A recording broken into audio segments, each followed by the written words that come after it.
Ako si Janelle Nicolas sang BIT ADT. Ini ang akon nga paghimakas.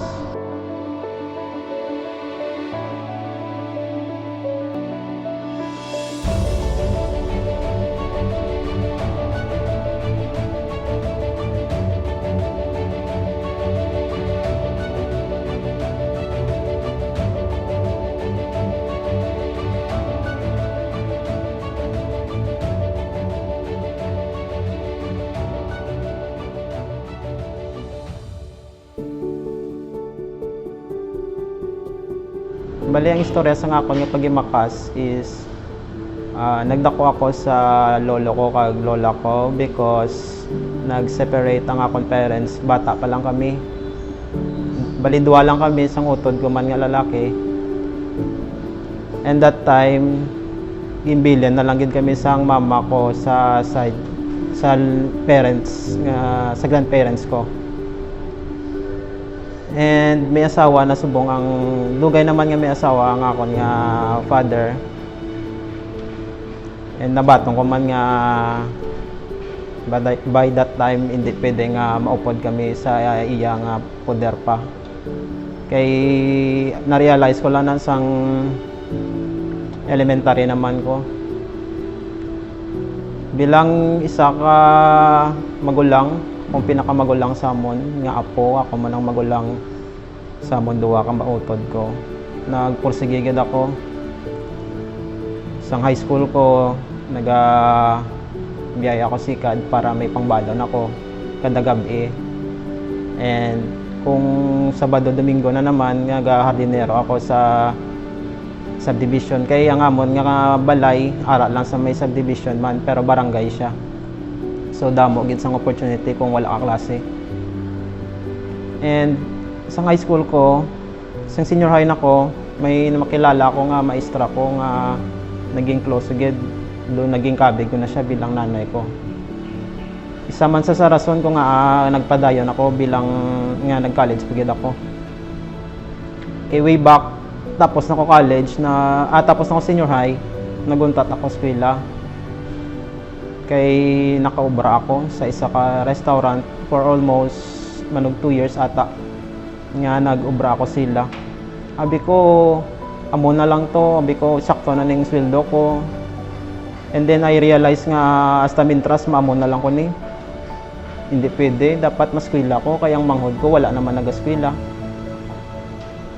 So nag-decide kami duwa sang manghod ko nga bako buligan mo ko kay mapa-enroll ko. Mangita ko eskwelahan. And one time ang akon nga barkada nag-offer nga naga-open ang ISATU sang admission. So ging-grab ko ang opportunity nga ina. And by that time nga nakapasar na ko,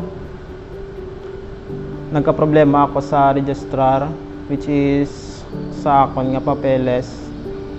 And naistorya agad si Ma'am Rhea sang registrar nga impasugtan niya gid ako nga i-grab ko gid niyang opportunity nga ni kaging pamangkot ako kung willing gid ako nga i-take ang muni nga kay kanugon sang slot, which is naintindihan ko gid. So amba ko, yes ma'am, ko ako gid. And sang time nga rin ako sa university, ang nagbuli gid sa akon is ang tita ko nga sagwa. And ang mga tao nga upod ko sa akon nga journey diri, especially na sa Pico, nga dako gid ang naging parte sa akon sa manghod ko kag sa kay papa ko. Ginapasalamatan ta ka bisan wala akong nagdako sa imo nga poder, pero lagi nagbago ang akon panulok si mo bilang amay. Tandaan mo gid na. And subong manog tapos na ko.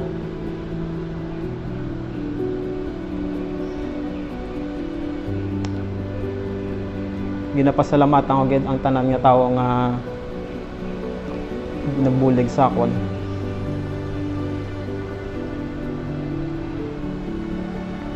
Hindi ta mga maisa-isa kaya